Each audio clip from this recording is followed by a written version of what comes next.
JF-17 کی کہانی شروع ہوتی ہے 1980 میں، جب پاکستان امریکہ سے مل کر افغانستان میں سوویت یونین کے خلاف فرنٹ لائن اتحادی کا کردار ادا کر رہا تھا۔ اس وقت پاک فضائیہ میں F-16 ایئر فورس سب سے اہم پلیٹ فارم تھا اور اس میں نیوکلیئر ویپن لے کر جانے کی بھی صلاحیت سب سے زیادہ تھی۔ ڈیکوڈڈ پاکستان سے جڑے رہنے کے لیے ہمارا YouTube چینل سبسکرائب کریں اور بیل آئیکن پریس کریں۔ سوویت یونین کے خلاف جنگ میں اتحادی سے پاکستان کو 1979 سے لے کر 1989 کے درمیان امریکیوں سے $3.5 ارب کی فوجی امداد بھی دی گئی۔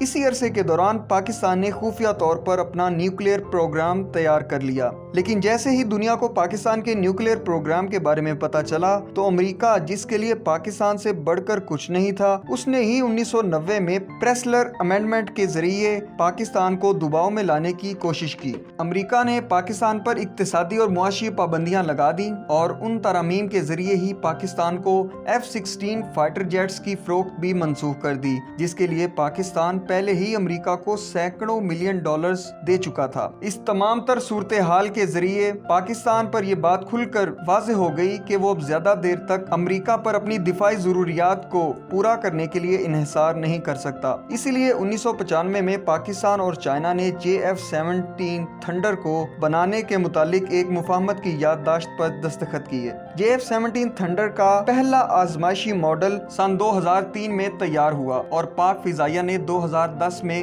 JF-17 کو پہلی مرتبہ اپنے فضائی بیڑے میں شامل کیا۔ یہاں پر دلچسپ بات یہ ہے کہ MiG طیارے بنانے والی روسی کمپنی میک-1 نے بھی JF-17 طیارے کی تیاری میں شمولیت اختیار کی۔ پاک فضائیہ نے JF-17 کو مدت پوری کرنے والے میراج F-7 اور A-5 طیاروں کی تبدیلی کے پروگرام کے تحت ڈیزائن کیا۔ JF-17 لڑاکا طیارہ پاکستان کے لیے اس وجہ سے بھی خاصی اہمیت کا حامل ہے کہ پاکستان اسے خود تیار کرتا ہے۔ پاکستان نے چائنا سے مل کر ان طیاروں کو بنانے کی صلاحیت حاصل کی ہے۔ دفاعی ماہرین کے مطابق یہ طیارہ بہت کم وزن 4th generation multi role aircraft ہے۔ اس طیارے کی تیاری، اپ گریڈیشن اور اوور ہالنگ کی سہولیات بھی ملک کے اندر ہی دستیاب ہیں، جس کا مطلب ہے کہ پاکستان اس طیارے کی تیاری کے مراحل کو یقینی بنانے کے لیے کسی بھی دوسرے ملک کا محتاج نہیں۔ دفاعی امور کے ماہرین کے مطابق JF-17 تھنڈر طیارہ F-16 فیلکن کی طرح ہلکے وزن کے ساتھ تمام تر موسمی حالات میں زمین اور فضائی اہداف کو نشانہ بنانے والا ہمہ جہت طیارہ ہے، جو دور سے ہی اپنے ہدف کو نشانہ بنانے والے میزائل سے لیز ہے۔ JF-17 تھنڈر نے اسی صلاحیت کی بدولت BVR beyond visual range missile سے بالاکوٹ واقعے کے بعد انڈین فضائیہ کے MiG طیارے کو گرایا اور اس کے ساتھ ہی JF-17 تھنڈر کو بھی خوب پذیرائی ملی۔ JF-17 تھنڈر طیاروں میں وہ جدید ریڈار نصب ہے جو رفال کی بھی بڑی خوبی گنی جاتی ہے۔ یہ طیارہ ہدف کو لاک کر کے میزائل داغنے کی صلاحیت رکھتا ہے۔ اس کی رینج 150 کلومیٹر تک بتائی جاتی ہے اور یہ میزائل اپنے ہدف کا بالکل ایسے ہی پیچھا کرتا ہے جیسا کہ آپ نے ہالی ووڈ کی متعدد فلموں میں دیکھا ہے۔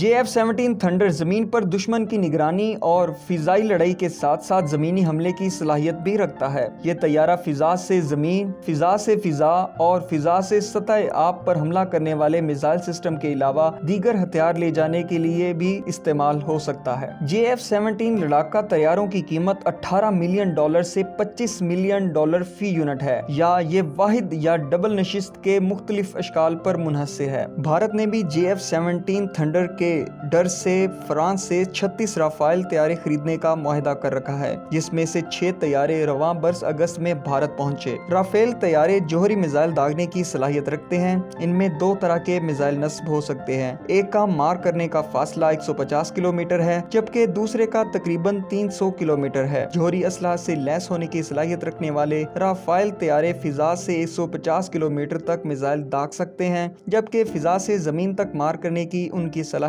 300 کلومیٹر ہے۔ پاکستان فضائیہ کے جدید ترین لڑاکا طیارے JF-17 کے بلاک 3 کی تیاری بھی شروع کر دی گئی ہے۔ چین کے تعاون سے تیار کردہ 14 JF-17B طیارے پاک فضائیہ کے حوالے بھی کر دیے گئے ہیں۔ یہ طیارے پاکستان ایرو ناٹیکل کمپلیکس میں تیار کیے گئے ہیں۔ پاکستان ایئر فورس کے ترجمان کے مطابق پاک فضائیہ میں شامل ہونے والے یہ نئے JF-17B ماڈل طیاروں میں 2 سیٹیں ہیں اور یہ زیادہ تر